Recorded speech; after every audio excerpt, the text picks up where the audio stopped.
rushing. Yeah. We now move into the third Directors Conclave of the day. And if the previous two sessions have been any indication, we are in for yet another richly rewarding conversation. The theme of this session is B School's Pedagogy, Keeping Pace Amidst Growing Geopolitical Turbulence. We live in a world that is quite literally being redrawn. Trade wars and tariff barriers are redrawing the map of global commerce. The war in Ukraine, tensions in the South China Sea, the shifting geometry of global alliances, and the weaponization of supply chains, these are no longer distant geopolitical abstractions. They are daily realities that are reshaping business decisions, investment flows, and the very careers of the graduates our institutions are training.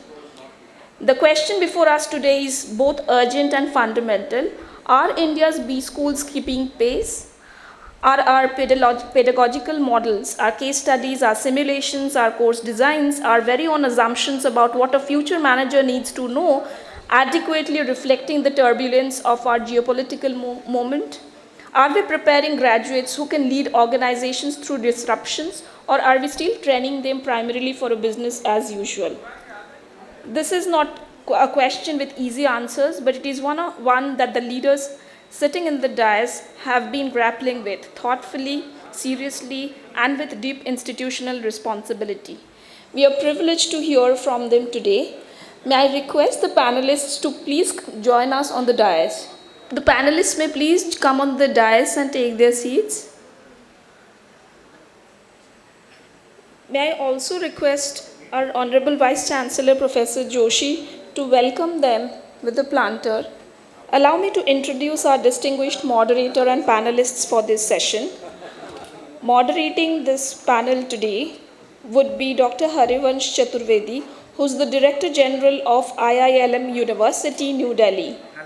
We warmly welcome Dr. Harivansh Chaturvedi to the panel.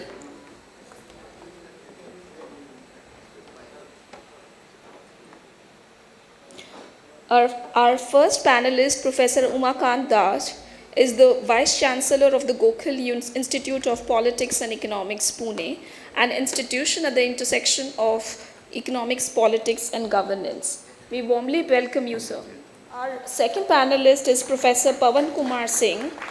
He is a professor at IIM Indore and former director of IIM Trichy. We next have as our panelist Professor Alok Chakrawal, who is the Vice Chancellor of Guru Ghasidas Vishwavidyalaya, Bilaspur, Chhattisgarh. We warmly welcome you, sir, to the panel. Our fourth panelist is Professor Mukul Gupta, the former Director of the Management Development Institute, Gurgaon, and a distinguished academic in his own accord. We warmly welcome you, sir, to the panel.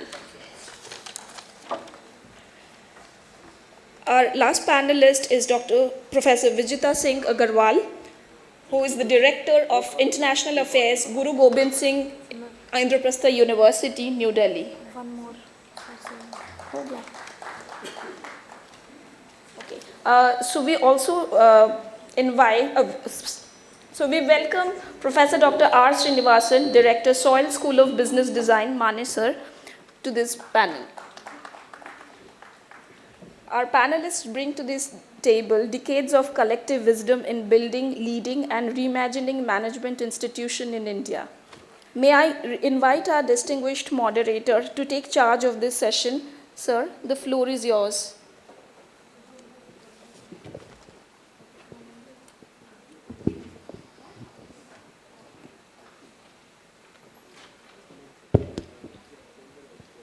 Good afternoon, friends. This is post-lunch session, so we have some strength, and it is increasing minutes by minutes. I hope that the way we create excitement about the topic, hopeful that more people will join. So this topic I have not found so far anywhere in the media, on YouTube, in academic conferences, and the theme of the conference, Managing Business Amidst Worldwide Turbulence. And the topic of this panel, B Schools Pedagogy, Keeping Pace Amidst Growing Geopolitical Turbulence. So this is very interesting topic Dr. Joshi has thought, and he could bring the who's who of management education and commerce education, economics education from every part of the country. So this is like a mini kumbh of management educators. So my kudos to Dr. Joshi.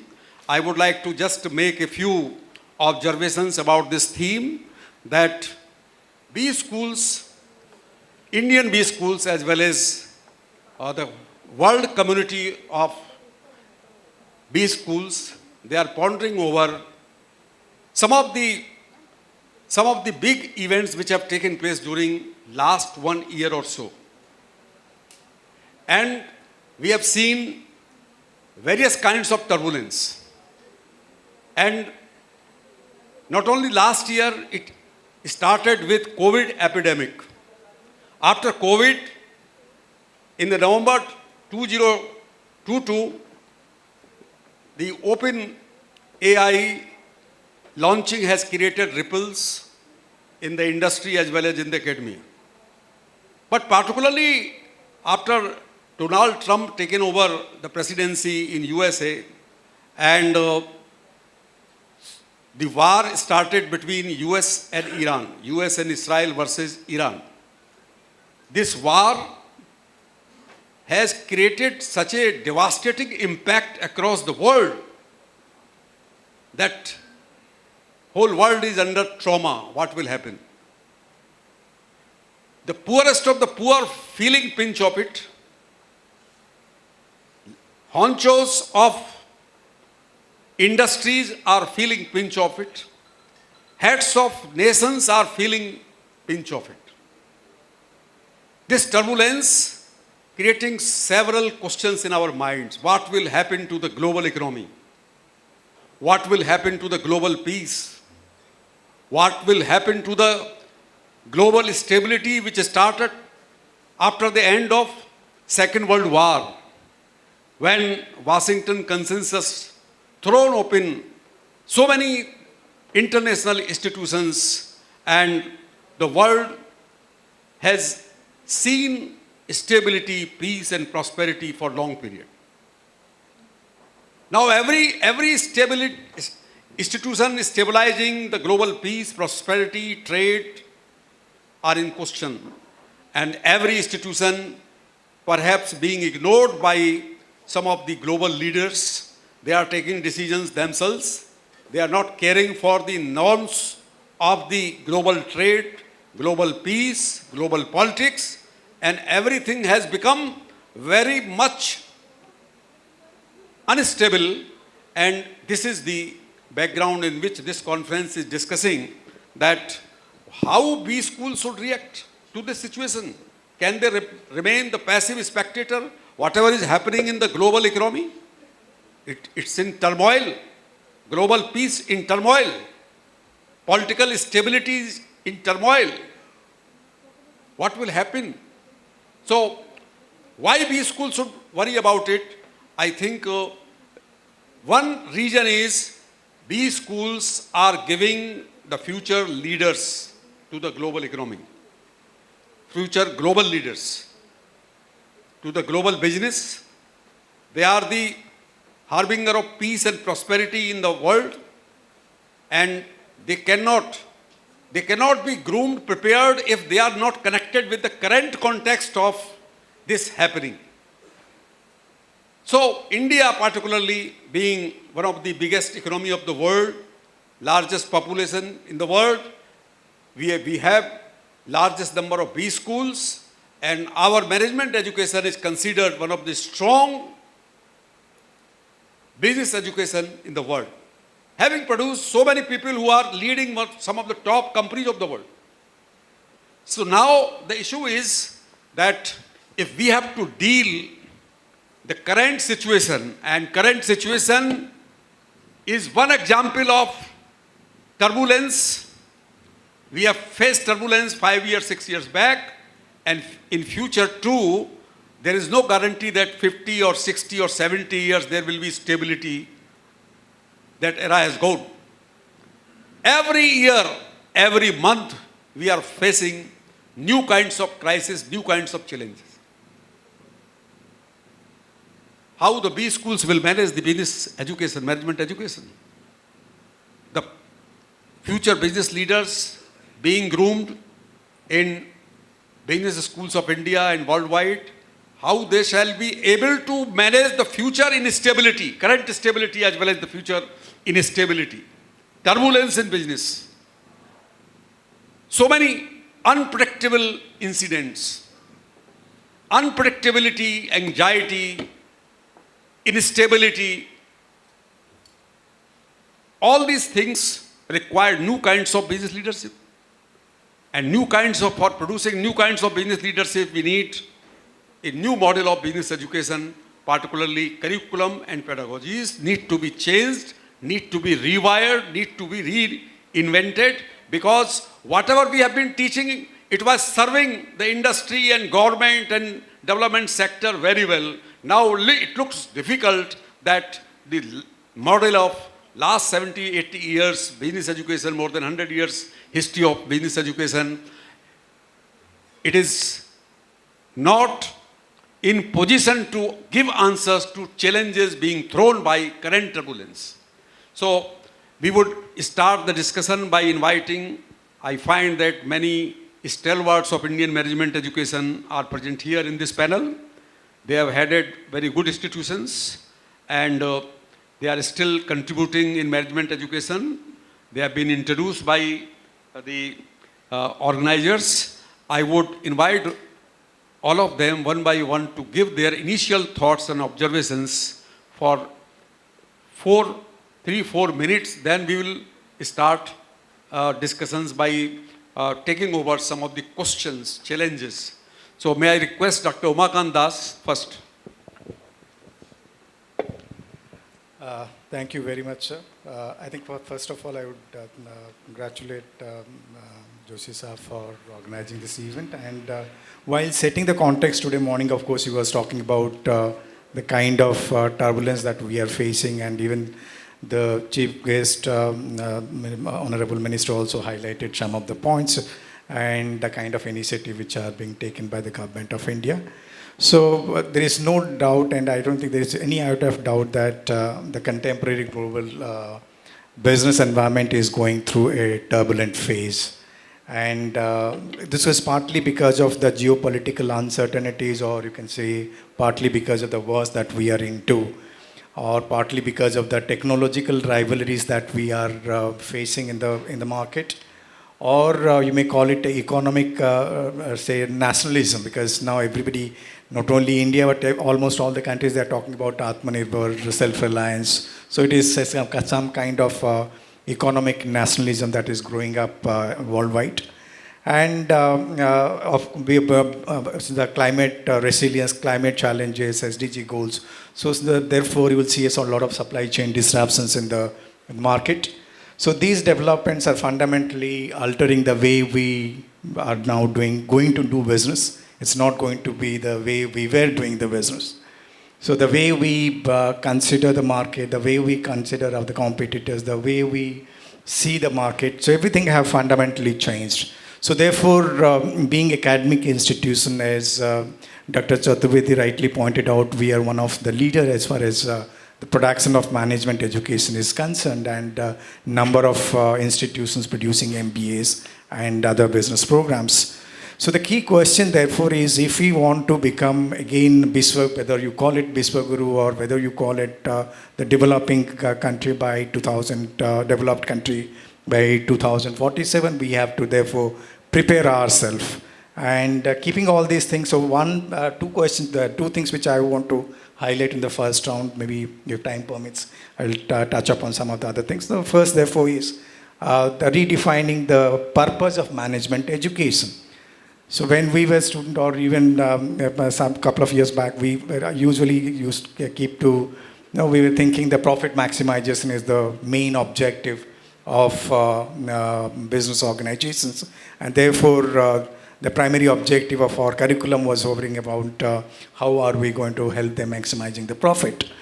Now it has definitely, or you can see it has moved beyond profit maximization, and we now talk about resilience, sustainability, and how are we going to be, as you rightly pointed out, the leadership is going to be responsible. So responsibility or responsible leadership is something which is very much important.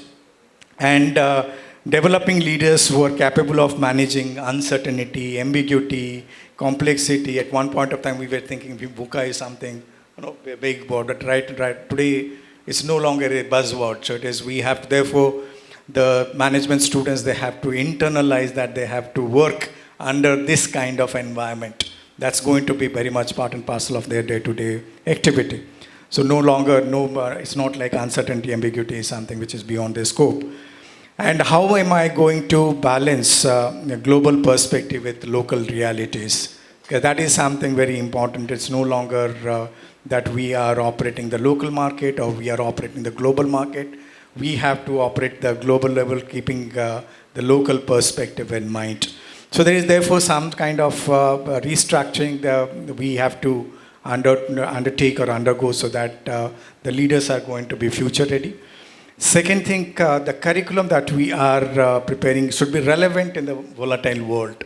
I don't think the world is going to be normal any longer, at least not in the near future. So volatility is going to be there, and it is going to be part and parcel of the feature of any economy.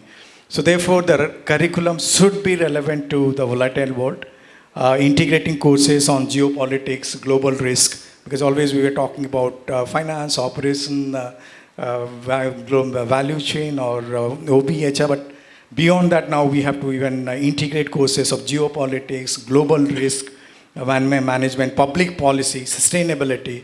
So these are the things which we have to integrate. How are we going to, in line with NEP, it's not that just because it is in line with NEP, but otherwise also we have to make our curriculum relevant. Second, understanding the implication of international trade policies.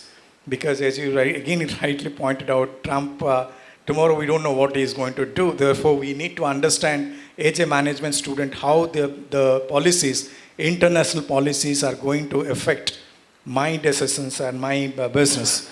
Therefore, understanding the implication of international trade policies, sanctions, and regulatory changes on business decisions. It's not that some consultant, somebody else is going to help me in finding the way out and navigating through this uncertainty. And my last point at this point, after incorporating emerging themes such as ESGs, because that's again climate risk, cyber security, AI, and governance related to all this needs to be incorporated. So maybe if time permit, I'll come back. Thank you, Dr. Das.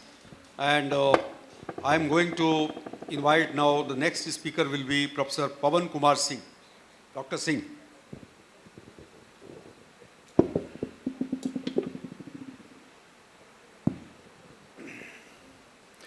Namaskar, good evening, and my sincere respect to all the dignitaries in this room and best wishes to all young researchers.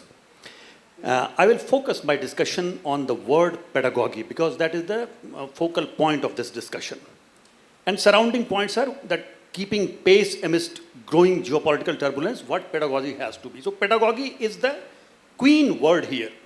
Number one, of course, pedagogy, we know that peda word means basically the child. So we should use andragogy anyway. That is just to inform our young colleagues here, researchers. So andragogy, that it means the method of imparting learning to adult is called andragogy. Fine. Now, I will quote one sutra from Upanishad, which says, Paroksha Priya Hi Deva. It means those who are learned persons, Deva means Devata, Paroksha Priya means they love indirect communication. For example, if I say, please close the door, suppose if a storm is coming and if I say someone, close the door, it is direct communication. But saying, do you feel closing the door will make us more comfortable? Everybody will feel better. And they are implementing their own decision. So pedagogy has been invented to give learning in indirect way, because everybody is not so intelligent that tell them that be honest and they will become honest. That's why we have to go in indirect way, to give them a case study where a dishonest person ultimately lost and honest person ultimately had the last laugh. So indirect method is very important. That's why all future researchers who will become, if you become professor, you should know how to actually inject learning through indirect method, which is less aggressive and let us say less attacking, and people receive it better. That's why pedagogy is there. And first example we find of wonderful pedagogy is when Vishnu Sarma, when he took the sons of king to jungle and said, you need not to learn anything. And he made all the princes to learn everything by indirectly sharing stories of lion and jackal and all. Panchatantra usi se bana. So this can be called as Panchatantra method of learning. Now come to this geopolitical turbulence, all these things I'll come. See, three things I'll say should be somewhere included in our learning method at B School. One is what Fridge Pearl gave as Gestalt therapy. Gestalt therapy deals with synthesis of ideas, because I find that B schools mainly are more emphasizing on analytical skill. But what about that grand synthesis? So Fridge Pearl should be reminded in the content. Secondly, Jiddu Krishnamurti should be reminded to all students, because Jiddu develops ideas and the reader thinks this is the way to go forward, and suddenly Jiddu says this is not the way. So Jiddu keeps creating and keeps dismantling. So this dismantling pedagogy, I understand that nobody has dealt better than Jiddu Krishnamurti. He builds ideas and crashes it. He does not allow the reader to settle. He believes in unsettling. And if we, through our pedagogy, we help students to get unsettled, I think getting unsettled they will feel more comfortable with, because in future they have to remain unsettled only. That is second. And third, at the age of 40, I was more egoistic than what I am today. I thought when I'm reading Upanishad, why I should read Puran. So at the age of 40, when I started reading Puran, so late in my life, I started crying, because Puranic story has a beauty that it narrates a story about settled king and suddenly says that he was completely annihilated. So this is how the story of Purana also tells that uncertainty has to be welcomed in life. Anyway, so I reminded the audience about Fridge Pearl, Jiddu Krishnamurti, and of course, Ved Vyas who wrote Puran. Now, in our pedagogy, we have to develop this very precious approach, I think. Developing mind that is not doubting, but that is alert and questioning. Basically, questioning in nature. I have been saying to B school students for a long time that you come here after paying hefty fee not to get right answer from professors. Getting right answer from professor is like getting silver. But ability to develop a mind which can raise right question at right time, that is the goal. So don't search, or as a teacher, we should think that my answer can be at best silver, but my responsibility to develop a mind of a student, which is raising right question at right time, is the goal. So that questioning mind. But sometimes I find students misunderstand it, that questioning mind is doubting mind. No. Don't be doubting, but be alert. This also has been described as a characteristics of a balanced person. I will just take 1 minute more.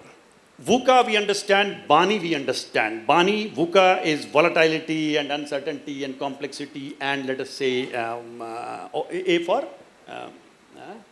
ambiguity.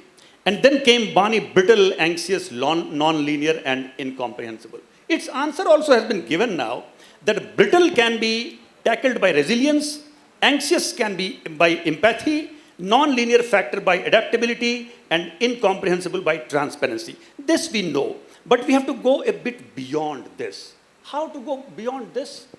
When we give a solid foundation to the students to understand geopolitical, let us say, turbulence at the scenario. And for that, I think before teaching international marketing, we should give some basic foundation of international economics, which we generally don't give. Then we should also help them to understand the history of war and war economics, and also about the geography, because we must be able to relate the what is happening where. And at the end, I will say that earlier knowledge used to be, or majority of part of knowledge used to be concrete in shape. Now they are in molten state. So molten state knowledge has to be dealt with care, because something is still, let us say, permanent in that molten state knowledge. What is that permanent that we have to search there?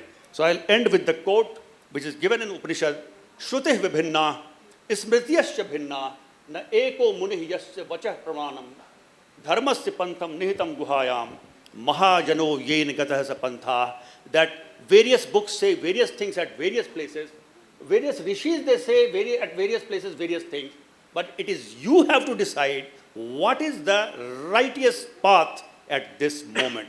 This has to be in the pedagogy, that we should help students to learn from everyone but imitate none. With that originality, I think we are preparing the students to our pedagogy. Thank you. Thank you, Dr. Singh. And you have given a philosophical perspective to the whole issue. Hopefully, we shall be able to utilize that backdrop, philosophical backdrop given by you. May I invite now Professor Dr. R. Srinivasan. Thank you. At the outset, I would like to thank everyone for inviting me for this panel discussion. I would like to take the lines of Professor Singh,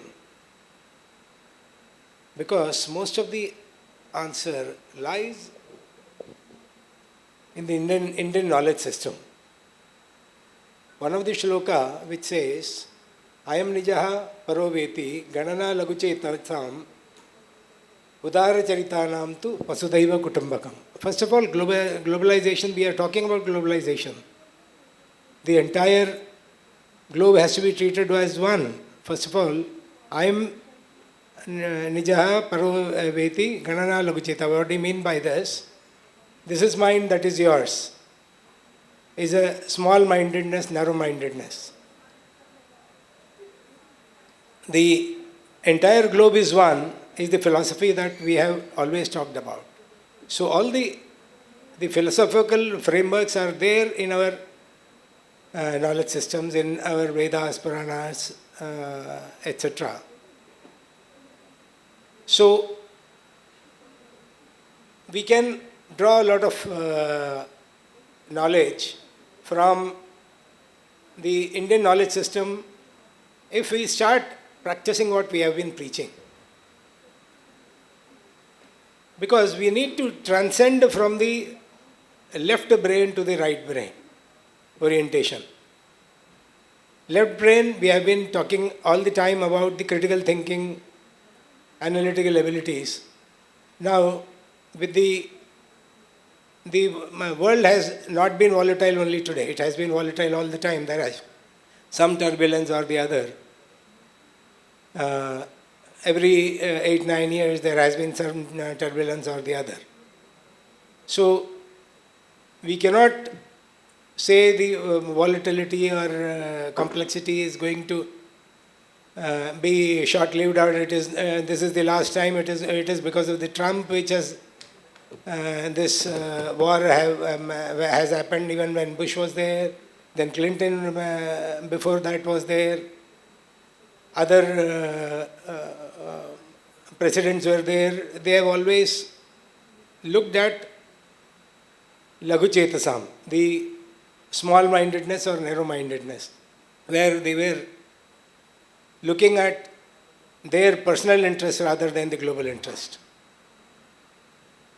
Like what we say, if we take the automobile industry, the ICE engines consume a lot of fossil fuel. Electric vehicles are run by renewable energy. Of course, there are debates whether it is really sustainable or not, because there are other challenges related to the electric vehicles as well.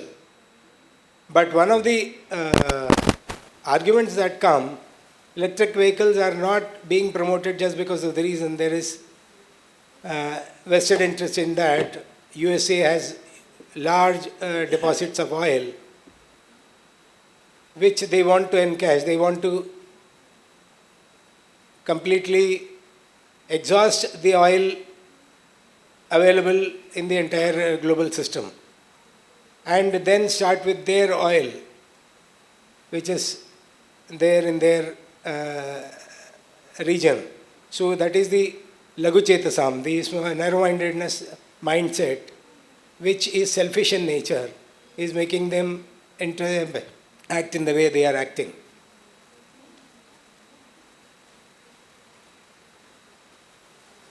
The Indian knowledge system emphasizes on interconnectedness, whether it is supply chain, whether it is pandemic, whether it is climate change, technology, everything is, that is why they have said it is 𝐏𝐶𝐵𝐴 𝐾𝐈𝐵𝐴. Till the time we treat the entire globe as a single unit, it would never be possible for us to think beyond the selfish interest. Now, so management education, we will have to embed the Indian knowledge systems, sustainability. We have been frugal when it during our young days.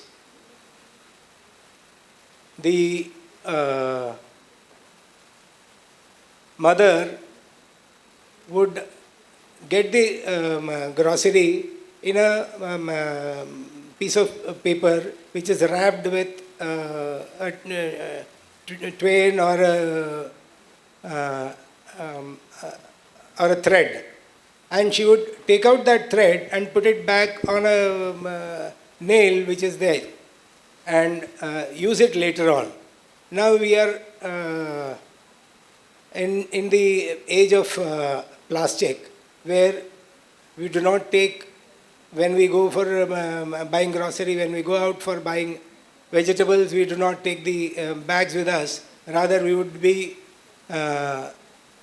demanding, at least in Delhi, that's what is happening. I do not know about the other regions.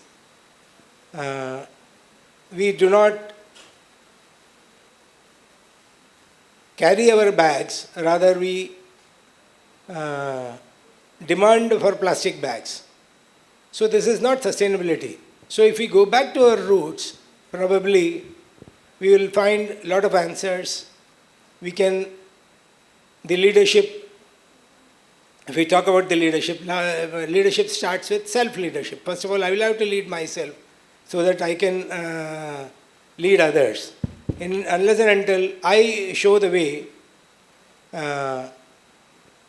so that the students are motivated by my actions rather than just preaching things. So we will have to go back to our practices which we have been practicing for ages. We have forgotten all of them. Because in our time, AC was never a possibility. It was a luxury. Having a car was a luxury. Whereas right now, it has become an essential part. Having a telephone line was a luxury in our times. But now, consumerism has taken over, has taken precedence over everything else. Son, can you conclude? Yeah, we will have to draw knowledge from our ancient systems, our Indian knowledge systems, so that we can draw, we can learn lessons from on sustainability and make the pedagogy or make the curriculum in such a fashion that the students are sensitized on being sensitive to the requirement of the world rather than just indulging in consumerist mindset. Thank you, sir. May I request now Dr. Alok Kumar Chakrawal. Thank you, sir. I'll be completing in time, don't worry. Our dependency on crude oil from Iran is only 7% of total import from different countries. So, Harivansh, that is not a big problem. I understand. Personally, this is my feeling. So, 7% is not a big deal. We can manage. On the other side, we are able to get the petroleum from other countries, nearby countries, and that is very much possible. The question is pedagogy. कैसे पढ़ाया जाए? How to teach? That is the question. And the answer is given is National Education Policy 2020. Minimum 50% of teaching should be experiential. The problem is that we always depend upon rote learning. Lecture, and on and on and on. Recently I was in RMIT, Royal Melbourne Institute of Technology. And I found the classroom teaching is hardly 30%. 70% is hangouts outside the classroom. They are doing experiments. You throw them into the water and let them swim. Here in India, we always scare our child that oh, don't go in the water, you will be drowned. Whereas my experience that they throw their kids, 6-month kids, 8 months kids in the water, and that is very well swimming. The problem with us that we have created so many. I was heading a stock exchange, and when I went to the stock exchange, I learned that whatever we have been taught is not being practiced in the stock exchange. When I talk to the people, what is haircut, they do not know. When I talk to the people, what is margin, how it is decided, they do not know. When I talk to the people, I ask them how this circuit is being placed in the market, they do not know. The problem is that theory will not work. Whatever sir told very rightly, that 20 years back there was subprime market crisis. 4 years back Russia and Ukraine war. Right now there are 95 countries waging under the war. There is not a problem. The problem is that our teaching process is not correct. Why it is not correct? We are not recruiting right teachers. So faculty recruitment is the most important thing where you have to pay the attention. Your faculty, I have always learned, sir, HR is my area. I cannot teach finance. Why you can't teach finance? When you are doing MBA, you have been taught very well. And when you are denying you can't teach finance, you are not capable of being a faculty member. Many people, I was talking to Dr. Shrotia, he told that I have shifted from finance to HR now. So how he could shift from finance to HR? No, I can teach only marketing. I can't teach this. You go to the F.W. Taylor's essential qualities of a manager. Their HR is also needed, marketing is also needed, finance is also needed, labor work is also needed, everything is needed. When you say, no, I will be confined to this, silos has to be broken. And that is what National Education Policy talks about. That is the best policy.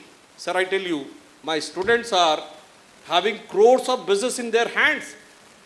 60 startups, and now each startup is having millions of rupees.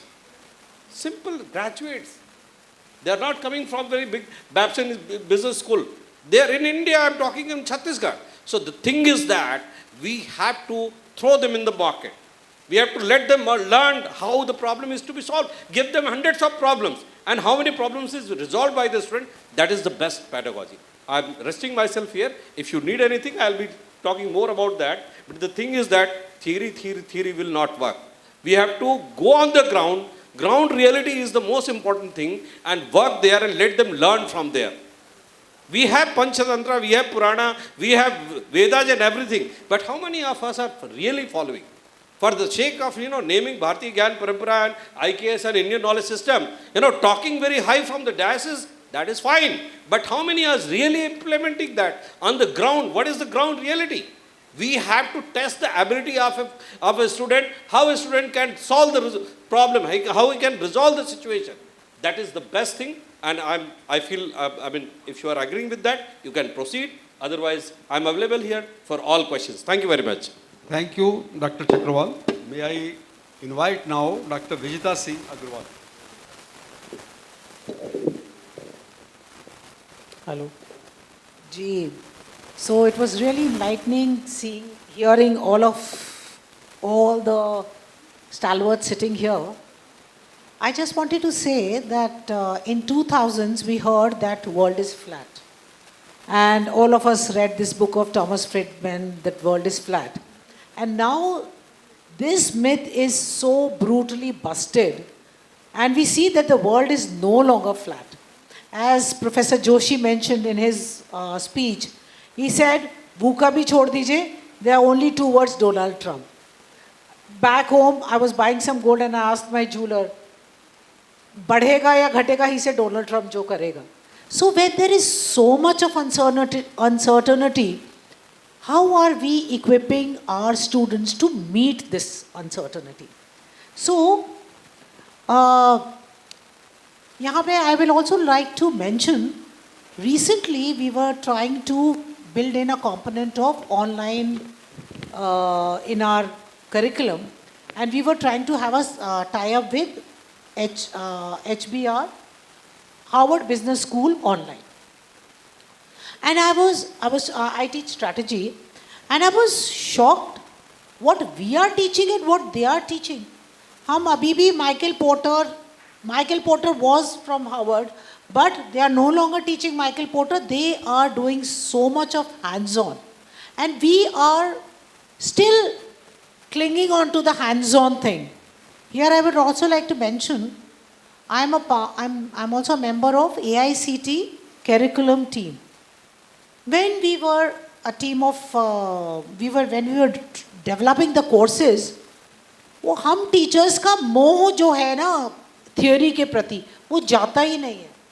We are still sticking to the theory, and we are not able to wrap our heads around a different kind of pedagogy, which Professor Alok Chakrawal rightly said, that which has to be experiential. Here, we also need to understand whom are we teaching. We are teaching Gen Z who do no longer want to read from books. In fact, if we see Gen Z, they don't want to read from the physical books at all. So how do we teach them? Gamification might be one of the answers. Experiential learning can be a very, very good answer. In fact, I was during lunch hours, I was talking to Alok Chakrawal sir, and he said a very nice thing. He gave 8 credit to students who went for internship, and this internship was a part of a project which they undertook. What a beautiful way of embedding everything which NEP says, earn while you learn, experiential learning, everything. So, and also, we have to have cross-disciplinary degrees. I have been alumnus of this IIFT. When we were studying, हमको history, अपने ancient Indian history वगैरह से कोई मतलब ही नहीं था. And the same thing is right now also. When we teach students in silos, how do we embed IKS? Students are not interested because it looks like an appendage. They don't want to study. So in my opinion, I think we really have to rethink the whole thing. Abhi tak we are trying to put band-aids, but the time is now that we have to rethink the whole pedagogy. Thank you so much. Thank you, madam. So, in this round, the last speaker will be Dr. Mukul Gupta. Then we will have some discussion by raising some question or one question at least. Am I permitted to stand up? One. Number two, having retired a few years back, I stopped thinking like a professor. So can I behave like a research scholar and address this question? And if I have your permission, can I make use of a small PowerPoint presentation like most of my research scholars must be doing it here? Sir, 4 minutes will be sufficient because I don't commit the same mistake twice. If I start late, I'll finish early.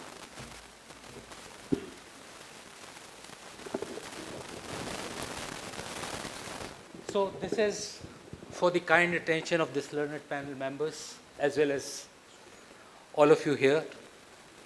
The topic given to me is B-School Pedagogy, Keeping Pace Amidst Growing Geopolitical Turbulence, and my credentials, not important. I'm trying to simplify the topic. B-School's Pedagogy, Keeping Pace Amidst Growing Geopolitical Turbulence. So I'm simplifying it. How shall we teach in business schools in uncertain future? I've just reduced some of the load of buzzwords. Now I'll try and untangle the topic. What are the assumptions that we are working on? B schools already know whom to teach and why to teach them. B schools already know what to teach and when to teach. B schools always knew how to teach. Then there has been some accepted pedagogy. That the times were not turbulent, now they have become turbulent. That's the assumption of the topic. That the pedagogy was fine because there was no turbulence. That the pedagogy would falter due to growing geopolitical turbulence. Let me simplify it further. So the topic that we are working on, how shall we teach in B schools in uncertain future? What are the embedded assumptions? We still already know whom to teach, why to teach, when to teach. The only question that you are facing is, just relook at how will we teach. I don't know. I don't have the answer.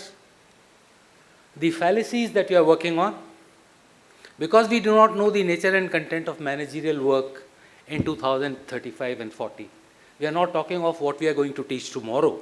If you are here as professors who want to shape the future, we must be looking at 15 to 20 years forward.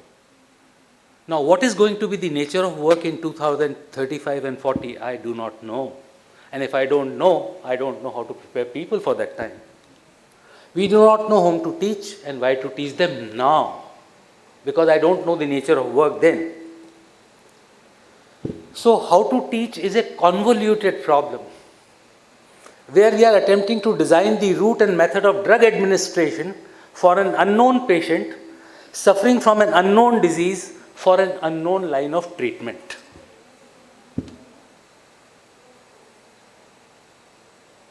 That's my problem as a researcher on this. Nonetheless, we are professors, or we have been professors, so let's try and solve it. So I tried, once Professor Joshi threw me into this Maya Jal like a kid. I had no answers to it. I wrote to him, I have done a complete literature review and could not find anything on this, so I don't know what to talk about. So I went back to the basics and I said, I may not be able to answer the question how we are going to teach, but can I have a more comprehensive learning model where we are not just ending at what happens at the end of business school. We are talking about people who succeed in life, if we have so far advocated lifelong learning. So, what has happened? All isms are falling, new isms are coming. Shortage of time, anybody can access this presentation later on. The democratic system has actually failed, because it is no more a democracy of the people, by the people, for the people. It is of some people, by some people, and for some people. There has been a rise of precariat all over the world, educated but unemployed. Successful or simple fictions, but complex truths. That's what we are dealing with. So I tell you a story, that fiction is wonderful, but when I face the truth, I don't want to deal with it. Advances in AI as the disruptor of predictability, emerging new power bases and shifting balance of power.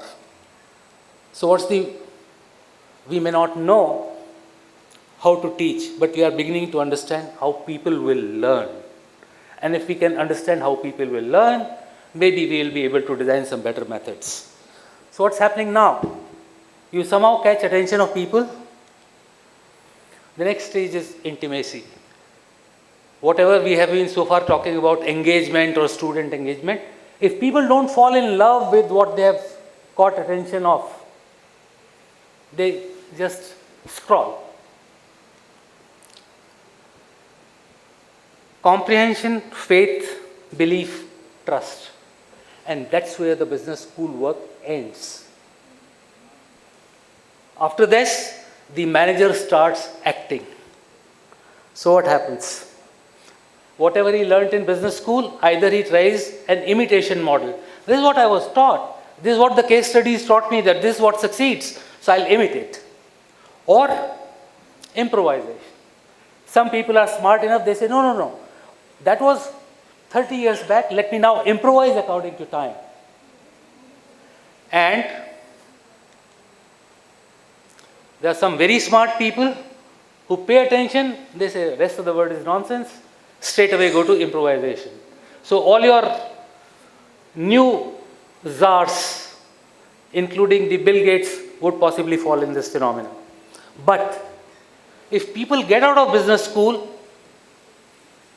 with lack of comprehension or lack of faith or lack of belief or lack of trust, then what happens? Then they innovate.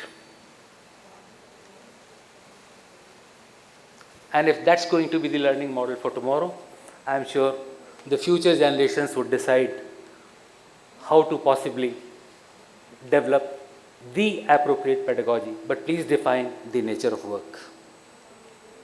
Thank you. Thank you, sir. We are left with 10 minutes time. I will propose very brief questions, and I will expect a brief reply from all my panelist colleagues. And this is just to have some excitement and some provocation in our discussion, and for the keeping the audience awaking. Otherwise, I would not like to create any problem for the next panel discussion. So, number one question to Dr. Umakant Das. Dr. Das, my question is, turbulence is caused only by US-Israel versus Iran war, or there are other reasons also? 2 minutes answer. I think my short answer is going to be it's not just these two, the 2 or 3 or 4 countries. It's now you'll see, because of the nature of the economy or the way we are moving, there are internal problems, there are also external problems. And in the behest of protecting self-interest, almost you will see all the countries, they are in a kind of a relationship which is, you can say, affecting the trade, it is affecting the say world relationships or world order, I would say. So it's not fair to blame one country, 2 country, or one particular leader, the other leader. It's the time that is dictating the terms and conditions. Thank you. My next question is addressed to Professor Pawan Kumar Singh. Sir, my question is that for 100 years, business schools around the world have used lecture method, case method, and to some extent simulations and field work for teaching management. Don't you think that in view of the current context of turbulence arising out of politics or technology or any other region, you think that we have to change in this mix of teaching pedagogy and bring some new innovative methods of teaching? My answer will be brief, promise. 2 minutes. I'll take less. Please don't quote from Vedas and Upanishads. No. Time being. See, I'm just building blocks for this answer to this question. There are 3 types of turbulence students should be always reminded. One is, of course, geopolitical turbulence, which is global level turbulence. One other is turbulence at national level or state level, we can combine, or in the society, which is without me, which is outside me. But third turbulence we should not forget, intrapersonal turbulence. Every human being is waging a war, Mahabharat war, inside himself or herself. That is intrapersonal. So 3 types of turbulence. Now, for 100 years we have been teaching various of pedagogy, and if we say that I teach by case method or let us say by simulation, I appear to be a more modern teacher, but still what can we do? As Sir was suggesting and panel was suggesting, that experiential learning, whatever is the content that we need to impart, if they are able to live in that situation, simulation also tries in the closed wall, but can we go outside wall? And second and last point, that certainly B school, students need to be a little more broad-based, because every MSc chemistry student is BSc chemistry honors.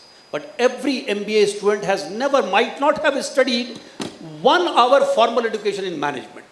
So broad-based comes from, as I was hinting in my previous discussion, that international economics, world geography, say this history of war and economics of war, certain broad basing from social science has to be brought for the students of management so that they can relate. And when we say that one turbulent point in, Western Asia is Kosovo and other is in Mozambique and other is in Afghanistan, they should be able to clearly see what is that, what is turbulence and what is geopolitical.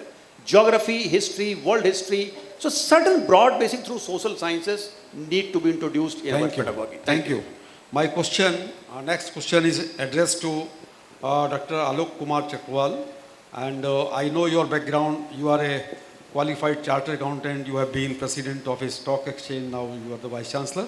My question is how entrepreneurship and incubators in universities established by Atal Incubation Mission or by the university themselves will give a new impetus to innovative teaching methods in management education. So the problem with us is that we are very poor implementers. The government is spending so much money on startups, hardly 2% is the survival rate. If the startup is being created for only getting grant of 8 lakhs, 10 lakhs rupees or whatsoever is seed money given and then thereafter vanishing off, that is not the right way. Right?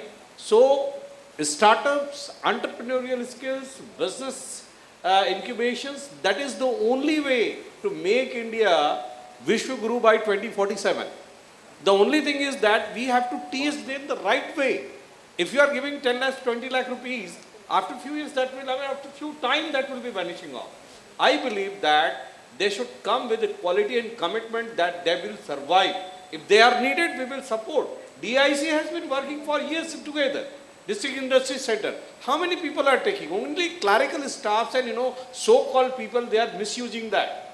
They are having all kind of DPR and project things and everything. We teachers are having the responsibility to guide them. A person who doesn't know ABC of entrepreneurship is teaching entrepreneurial skill. A person doesn't know anything of financial management is teaching financial management. Thank you, sir. You see his portfolio is the worst, I tell you. Thank you. Thank you very much. Thank you. So, since time is almost over, but I would certainly invite Dr. Vijita Singh Agrawal, and I will excuse myself from Dr. Srinivasan and Dr. Mukul Gupta. Last question I would like to speak, Vijita ji, that along with the MBA curriculum and BBA, because universities are running undergraduate and postgraduate programs in management, what changes in curriculum and pedagogy can be made in view of the recent developments in turbulence all over the world? Very brief. So you're 2 talking minutes. about MBA and BBA program. Both. Sir, actually, sir has answered this question very beautifully. Then if you agree, then Yes, we can. I agree. Thank you. Thank you. So here we conclude, and thank you to my fellow panelists, and I request all of you to kindly give a big applause to all of them. Thank you. Big applause for you who are considering very So, ladies and gentlemen, once again we find ourselves at the end of a session that has given us much to think about and much to act upon. So, I would invite our Vice Chancellor, Professor Joshi, to felicitate our panelists with a token of gratitude. Okay. Our research scholars may kindly help us with a memento. Sir, may I request you to please hand over the memento to Dr. Harivansh Chaturvedi.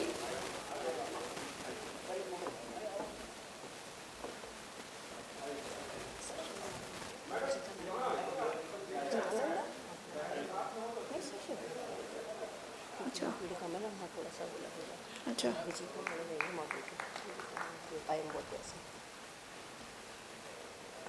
Sir, may you please hand over the token of gratitude to Dr. Harivansh Chaturvedi.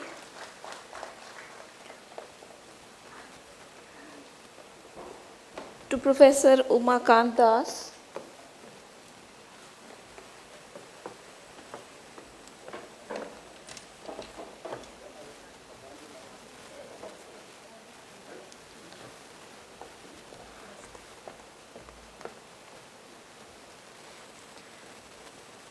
To Professor Pawan Kumar Singh.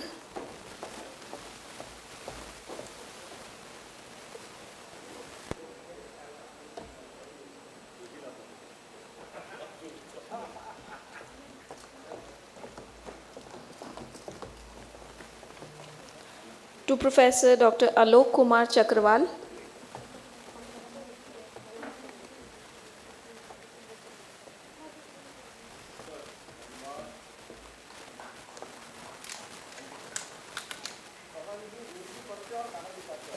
To Professor Mukul Gupta.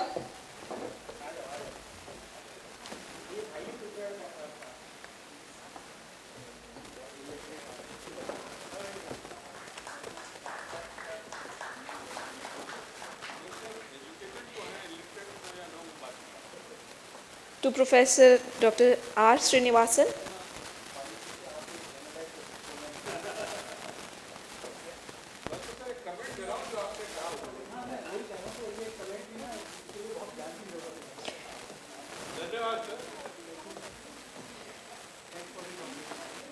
And last but not least, to Professor Vijita Singh Agarwal.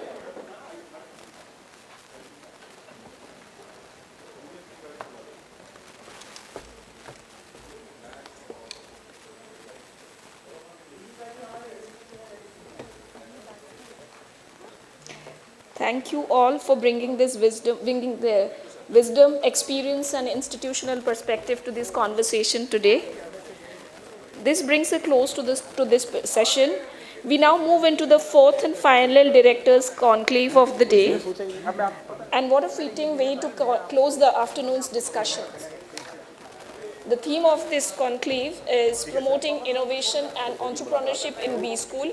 For this session, we will move to Nalanda.